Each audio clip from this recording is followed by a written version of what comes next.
전에 있든지 집에 있든지 예수는 그리스도라고 가르치기와 전도하기를 그치지 아니하니라.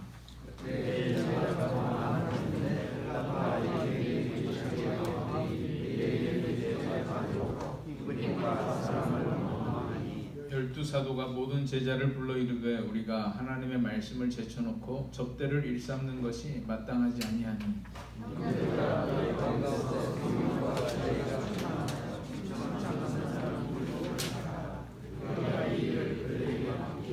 우리는 오로지 기도하는 일과 말씀 사역에 힘쓰리라 하니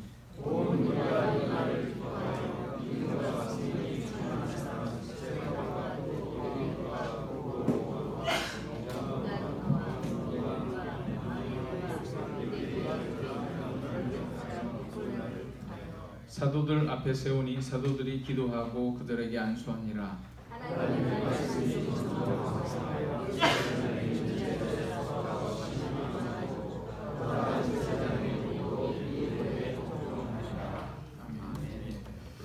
매월 첫째 주에 우리 그 영성 발제다에서 할 때는 올해는 그 사도행전에 있는 내용들을 중간중간 좀 짚어보고 있습니다.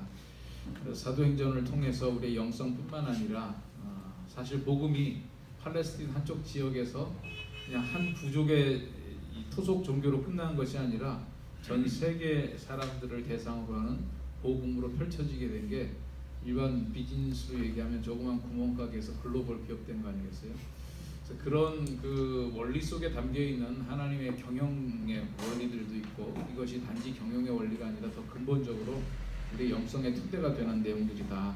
이렇게 생각이 되어서 사도행전의 말씀들을 점검해 보고 있습니다. 오늘 5장 42절에 보면 예수님께서 부활 승천하신 이후에 사도들이 정말 목숨 걸고 전하는 거죠. 예수는 그리스도라고 가르치기와 전도하기를 그치지 아니하니라.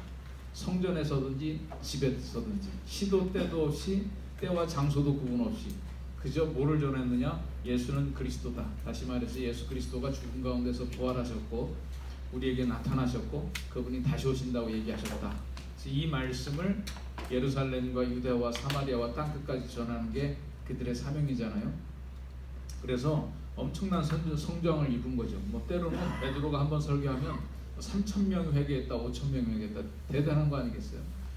그래서 그 초기의 사도들의 이 열정들 또 헌신들 이것으로 인해서 엄청난 역사들이 일어나면서 펼쳐지는데 사실은 그 이제 성장해 나가면서 어떤 위기가 찾아오죠. 첫 번째 위기가 바로 오늘 6장에 기록된 위기고 이 위기를 어떻게 극복하느냐에 따라서 그 다음 단계로 나가느냐 다시 말하면 우리가 이제 선순환의 질적 양적 성장을 하느냐 다시 원래대로 돌아가느냐 보면 저도 뭐 제가 기업을 한 건 아니지만 뭐 많은 성도님들 이렇게 해보면 시작에서 굉장히 좋은 아이템 가지고 막 잘 된다라고 하는데 시간이 지나고 보면 계속 그 자리에서 맴도는 분들이 있어요. 처음으로 다시 돌아가고 그 교회만 그런 줄 알았더니 교회도 그러시더라고요. 목사님들이 막 개척을 하셔가지고 성장을 하는데 보면 딱 어느 순간까지 재미있다가 그 다음에 원점으로 돌아가는 경우들이 있어요.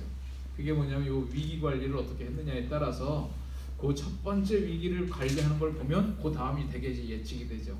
하나를 선순환적으로 잘 해결하면 그 다음에는 계속해서 선순환이 일어나는데 하나가 이제 꼬이기 시작하면 계속해서 반복적으로 그 문제를 극복하지 못하더라고요.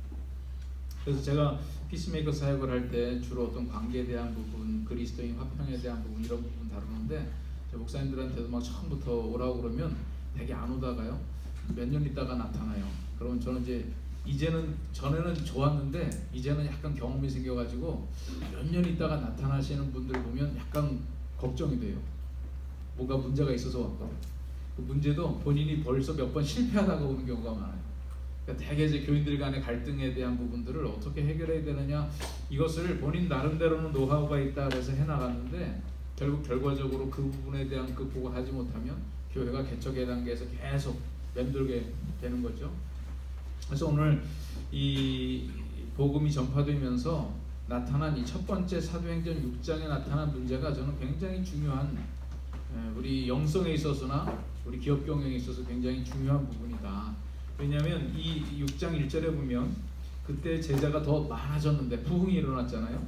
그때 이제 문제가 생긴다 이거예요. 헬라파 유대인들이 자기 과부들이 매일 구제에서 빠짐으로 히브리파 사람들을 원망하니, 지금 헬라파 유대인들도 그리스도인이고 히브리파 유대인 사람들도 그리스도인이고 다 그리스도인들이에요. 그런데 서로 원망하는 일이 생겼는데 그 2절, 3절, 4절, 5절, 6절 요게 이제 그 일종의 위기 관리에 대한 내용이 나온 거죠. 그랬더니 7절에 어떻게 됐느냐? 하나님의 말씀이 점점 왕성하여 예루살렘에 있는 제자의 수가 더 심히 많아지고 허다한 제사장의 무리도 이 도에 복종하니라. 이 단계를 극복하니까 엄청난 이제 영적 질적 성장이 생긴 거죠. 그래서 이 2절, 3절, 4절, 5절, 6절이 이거 굉장히 중요한 것이다. 2, 3, 4, 5, 6절을 잘 분석하면 이게 원망을 극복하고 더 성장으로 나갈 것이냐, 원망에서 이 공동체가 쪼개져서 다시 처음부터 시작할 것이냐. 지금 이거는 어느 공동체에서든지 다 생기는 문제입니다. 그래서 특별히 이 문제들을 극복해 나가는 이 원리들이 중요하다라고 하는 거죠. 여기에서 이제 보여지는 내용들은 12사도가 제자들을 불러 이르되 그랬을 때 1절과 2절 사이는 얼마만한 시간이 지나갔는지는 몰라요. 그러나 원망하니 하고 나서 12사도가 모든 제자를 불러 모을 때까지 뭐 많은 대책회의가 있었겠죠. 12사도들이 모여가지고 이 문제에 대한 다각적인 검토를 했을 것이고 여기에 대한 대안을 마련했을 것이고, 그래서 이제 12사도가 모든 제자를 불러 이르렀다. 우리가 어떤 문제가 생겼을 때 그 문제에 대한 철저한 진단이 필요하겠죠. 분석이 필요하고 거기에 대한 대책을 세우고. 저는 그래서 1절과 2절 사이에 굉장한 일이 벌어졌구나. 1절과 2절 사이에 오늘 그것을 한번 추측해 보는 거죠. 1절과 2절 사이에 어떤 의논이 있었을까? 그리에서 나온 대책이 2절, 3절, 4절, 5절인데 보면 12사도가 모든 제자를 불러 이르시되 뭐라고 그랬냐? 우리가 하나님의 말씀을 제쳐놓고 접대를 일삼는 것이 마땅하지 아니하니. 여기 이제 두 가지 영역의 일이 나오죠. 하나님의 말씀이라고 하는 게 나오고 접대라고 하는 게 나와요. 이제 접대라고 하는 것은 우리 사회에서 일반적으로 사용하는 접대, 뭐 비즈니스 얘기하는 접대, 이제 그 얘기라기보다 예전 성경에서 공궤라고 얘기했죠. 또 영어에는 arms giving, 뭔가 누군가에게 도움을 주는 일들이에요. 그러니까 초대교회 공동체 안에 뭐 어려운 사람들이 있으니까 헌금을 걷어서 그 어려운 사람들에게 나눠주는 일들을 한 거죠. 단지 영적인 일만이 아니라 육적인 필요들을 채워주는 일들, 특히 과부, 고아, 나그네.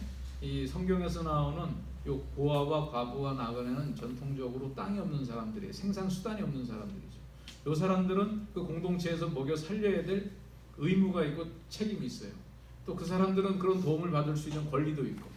이게 구약에서부터 얘기해준 사회복지제도죠. 11조 제도도 그런 복지제도의 일종이고, 또 우리가 추수를 할 때 모퉁이까지 거두지 말고 누가 와서 거두게 하느냐? 고아, 과부, 나그네들이 와서 그것을 챙겨서 먹고 살 수 있도록 대책을 세우는 것인데, 이걸 이제 초대교회 공동체 안에서도 이 일을 시행한 거죠.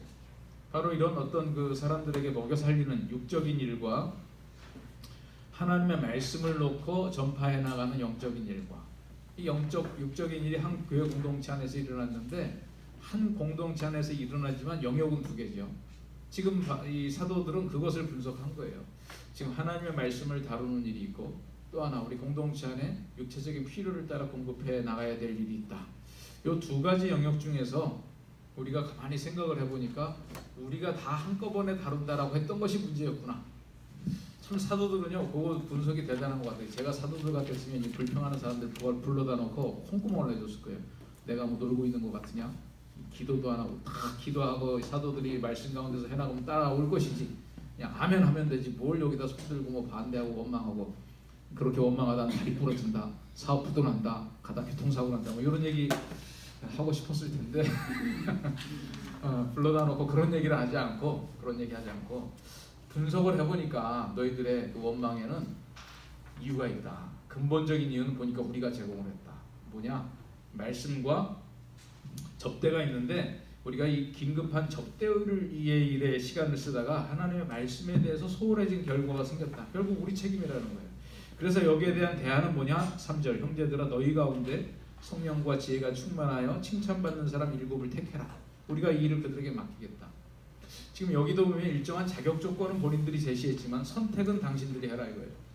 그잖아요. 근데 우리가 딱 보니까 안무개가 굉장히 신실하고 훌륭한 일꾼이더라. 우리가 그 사람들에게 일을 맡기겠다. 이렇게 한 게 아니라 일의 조건, 그 일을 할 수 있는 조건을 제시했어요. 성령 충만해야 된다. 사람들한테 칭찬받아야 된다. 요것도 두 가지 영역이죠. 영성과 또 그들의 성품이 함께 가야 된다. 우리가 이 공개하는 일, 뭔가 사회복지, 구제 차원의 일들, 행정적인 차원, 돈 다루는 일은 그들에게 맡기고 4절 우리는 오로지 기도하는 일과 말씀 사역에 힘쓰겠다. 이것이 사도들이 세운 대책이었다. 그래서 그 결과 투표를 해봤더니 역시 다국적 일꾼들이 선출이 됐어요. 히브리파가 아니라. 그래서 5절 이 공동체에 그런 필요들이 있었던 거죠. 그래서 이 사람들이 선출한. 그래서 이거를 이거를 여기에는 이제 집사라고 하는 단어가 안 붙었죠. 그런데 다른 구절에 보면 집사라고 표현하는 것들이 나와서 요게 이제 우리가 말하는 집사님들이냐 아니냐 그거는 좀 다른 토론들이 있는데 어쨌든 이게 교회 제도의 시작이다. 교회의 조직화된 제도는 왜 시작이 되었느냐? 갈등 관리 때문에 생겼다. 그래서 저는 그 교회 조직을 갈등 관리 시스템이라 그냥 그렇게 얘기를 해요. 그러니까 갈등 관리를 어떻게 해나가느냐가 각자 본인에게 맡겨진 임무들을 감당할 수 있으니까. 그랬더니 결과적으로 어떻게 됐느냐? 말씀도 왕성하고 숫자도 늘어나고 7절 양적 질적 성장들. 그래서 우리가 한번 토론해보고 싶은 것은 저는 스티븐 코비가 보니까 그런 거 썼잖아요. 중요한 일을 먼저 해라. 그 사람이 그 소중한 일하고 중요한 일을 구분해가지고 우리가 소중한 일하고 긴급한 일하고 긴급한 일에 쫓아다니다가 중요한 일을 못해서 문제가 생긴다는 거예요. 긴급한 일은 마감 시간이 되게 있고 중요한 일은 마감 시간이 없어요. 그래서 중요한 시간이 자꾸 뒤로 밀린다는 거예요. 긴급한 일에. 그러다 보면 내가 이제 긴급한 일에 자꾸 시간을 써가지고 결국 나의 메인 역량이 성장하지 못하고 그래서 다 경쟁에서 밀리고 도태되고. 지금 사도들은 그런 용어를 쓰지는 않았지만 제가 보니까 접대하는 일과 하나님의 말씀에 대한 영역을 구분해서 생각을 했다는 것이 바로 그 요새 우리가 말하는 스티븐 코비의 긴급함과 중요성에 대한 구분을 한 거죠. 그런데 우리는 그럼 중요한 일을 하겠다 이렇게 얘기하고 긴급한 일을 무시했다가 그 자체가 무너질 수가 있어요. 그러므로 긴급한 일을 어떻게 처리해 나가느냐. 그래서 내가 중요한 일을 할 수 있는 시간들을 확보해 나가야 되는데 이게 우리가 함께 일하는 사람들이 조직관리 능력이겠죠. 저는 초대교회가 이 일을 제대로 잘 분석하고 대처하고 처리해 나갔기 때문에 사도들이 함께 모여서 기도하면서 자신들의 권위와 기득권을 내세운 것이 아니라 하나님의 말씀 앞에 어떤 일을 어떻게 처리해 나갈까 할 때 이 지혜를 얻었다. 그래서 한번 이 핵심 질문, 토의 질문이 각자 비즈니스와 관련된 일을 중요함과 긴급함의 기준으로 구분하여 볼 수 있을까요? 각각 정의하는 중요함과 긴급함의 기준이 뭔가 요거도 같이 얘기해 볼 수 있을 것 같고요. 또 각자 일터에서 긴급한 요구를 해결하면서 중요한 일에 집중할 수 있도록 하는 개인적인 결단과 제도적인 대안. 사도들도요 개인들의 마음에다가 호소하지 않았거든요. 제도를 만들었어요. 제도. 결국 어떤 이단들은 막 그래요. 교회 안에서 다 형제와 자매지 무슨 이 직분이 있고 제도가 있냐 이러는데 그들도 그러다가 이제 문제를 겪어보면 꼭 조직의 필요성을 얘기를 하죠. 제도라고 하는 거. 그래서 이 두 가지 사안에 대해서 좀 나눠봤으면 좋겠습니다. 밑에 키 메시지들은 제가 지금 얘기한 내용들을 그냥 한 3가지 정도로 다뤄본 것이니까 참조하시고요.